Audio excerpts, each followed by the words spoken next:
Hey, it's Pierre. I'm gonna do a quick rundown of some squash shoes that I've bought for my kids in the past. I'll go through the shoes we've gotten and kind of how I approach getting junior squash shoes. Hopefully this is helpful. We've got 3 of them here. Got them on this chair here. First one that I got for my son when he was about 8, this is a couple years ago. These were ASICS Gel Upcourt GS. That's a junior version of the shoe. So these look just like the adult versions of the Gel Upcourts.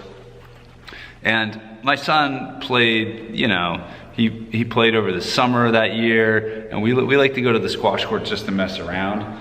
And I think it's important to get some court shoes, something that's not gonna mark the courts up. So I went out and got these. They're not that expensive.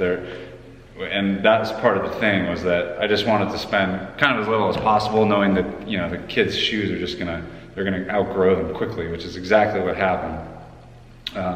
After a year or two, his toes were just bunched up in the edges, and we switched him to these. Now these aren't squash shoes at all. These are wrestling shoes. He was on the wrestling team this year, and these are non-marking soles. So I wouldn't necessarily recommend going out and getting these, but my philosophy is just, if you have something that's not gonna mark the courts, use what you got.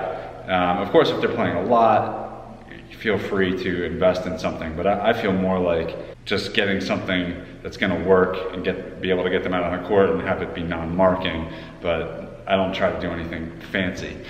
So he's still using these. My daughter inherited the ones my son had at the beginning, and she actually just outgrew these, and we recently just yesterday, picked up a pair of these regular ASICS Gel Upcourts. These are one of the, she's outgrown the kid sizes.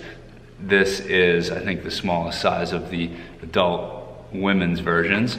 And I've used the Upcourts before myself in men's version, and they're not the most durable shoes, but they do the job, and they look pretty good.